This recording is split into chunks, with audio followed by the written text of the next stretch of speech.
Clean chit दी है एक civilian government ने जनरल फैज़ हमीद को, और यही होना था, यही हकीकत थी। वो जो शेर गुनगुनाया करते थे ना, काबिल इज़्ज़त मोहतरम फ़ायज़ ईसा काजी आएंगे, फैज़ हमीद एंड कंपनी को लग पते जाएंगे।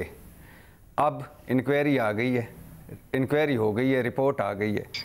इंक्वायरी कमीशन ने जनरल फैज़ हमीद को क्लीन चिट दे दी। वाह! तब के DGISI और आर्मी चीफ ने फैज़ हमीद को मुआहदे की इजाज़त दी थी। वाह! फैज़ हमीद के दस्तखतों पर वज़ीर आज़म शाहिद खाकान अब्बासी, वज़ीर दाखिला एहसन इकबाल ने भी इत्तफ़ाक़ किया था। वाह! सिविलियन मामले में सिविलियन ही अच्छे लगते हैं। वाह! एक शेर अर्ज़ है मैडम शेख, शेर सुनिए। सखर का पुल, जेलम का दरिया, दोनों हो गए चोरी, माल गोदाम से ले गई च्यूंटी गंदम की एक बोरी। अब असल मामला छोड़कर उन यार लोगों से पूछना है जो प्याली में तूफान बर्पा कर रखा था, जिन्होंने असल मामला छोड़कर उन यार लोगों का हाल अहवाल लेना है जिन्होंने बात का बतंगड़ बना रखा था। असल मामला छोड़कर उन यार लोगों से पूछना है जिन्होंने राई का पहाड़ बना रखा था। सूरत हाल क्या थी मैडम शेख? कौमी असम्बली में एक हलफनामे में तब्दीली हुई, तरमीम हुई। उसके फ़ौरन बाद इhtजाज शुरू हुआ, हुकूमत गायब। पंजाब में हिलजुल हुई, हुकूमत गायब। मजहबी जमातों के जलसे जुलूस, तकरीरें, बयानात हुई, हुकूमत गायब। धरने का ऐलान हुआ एक मजहबी जमात की तरफ से, हुकूमत गायब। और लाहौर से पिंडी इस फैज़ाबाद तक लोग पहुंच गए, हुकूमत गायब। और सूरत हाल क्या थी मैडम शेख कि पंजाब हुकूमत ने कहा, रिकॉर्ड पे है ये बात, पंजाब हुकूमत ने जब वहाँ धरने इhtजाज होना शुरू हुए तो पंजाब हुकूमत में भी पंजाब पर भी मुस्लिम लीग की हुकूमत थी और मरकज़ में भी शाहिद खाकान अब्बासी थे। तो पंजाब हुकूमत ने कहा कि साडा तो कसूर ही कोई नहीं, तुसी जाओ उधर जाके इhtजाज करो, इस्लामाबाद जिन्होंने ये किया है आप वहाँ जाएँ। फिर वहाँ से वो चले और यहाँ आकर बैठ गए। और तरमीम पे किसी ने बात ना की। ये यार लोग जो उस वक़्त चढ़े हुए थे, तरमीम पर किसी ने बात ना की। पैमरा को बाईपास करके सारे चैनल बंद करवा दिए थे शाहिद खाकान अब्बासी साहब ने, सारे TV चैनल, किसी ने बात ना की। पंजाब हुकूमत का कहना कि आप वहाँ चले जाएं, किसी ने बात ना की। लाहौर से फैज़ाबाद तक, फिर रावलपिंडी तक मुकम्मल खामोशी रही, किसी ने बात न की।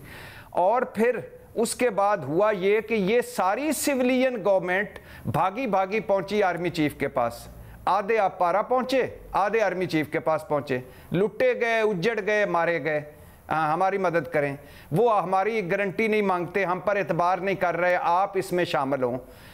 आर्मी चीफ ने और DGISI ने जनरल फैज़ हमीद को कहा। जनरल फैज़ हमीद वहाँ पहुँचे, उन्होंने कहा जी ज़ामन आप बने तो तब हम यहाँ से कॉल ऑफ करेंगे धरना। उन्होंने कहा जी ठीक है, मैं ज़ामन बन जाता हूँ। उसके बाद एक सूरत हाल आई कि नहीं इनके दस्तखत भी होने चाहिए। फौजी इस्टेब्लिशमेंट ने फिर हुकूमत से रब्ता किया कि ये तो हमारे दस्तखत भी चाहते हैं और ज़ामन भी ज़मानत भी चाहते हैं। और उन्होंने कहा जी बिल्कुल करें, आप जमानत दें, हम आपके पीछे खड़े हैं। और उसके बाद दस्तखत हुए उसी कागज पे जिस पे फैज़ हमीद के थे। अगर कोई इतना बड़ा कारनामा था या इतनी बड़ी अनहोनी हो गई थी तो एहसन इकबाल साहब के दस्तखत क्यों थे? वो तो उस वक्त के वज़ीर दाखिला थे, वो तो उस वक्त सिविलियन सेटअप की सरबराही कर रहे थे। तो खैर से ये सारे 3 मरतबा गए आर्मी चीफ के पास कि हमारी जान छुड़ाएं।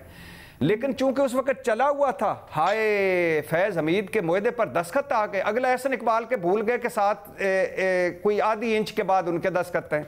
हाय एक फौजी अफसर पैसे बांट रहा है, वो DG रेंजर पंजाब था, वो निकलने लगा वहाँ से जब ये ज़मानत देकर, तो उन्होंने कहा कि साढ़े कुल तो किराया ही कोई नहीं। उसकी जेब में जो थे वो उसने कहते हैं पता नहीं 8,000 के 10,000 थे, मैंने 500 सारों में दे दिए।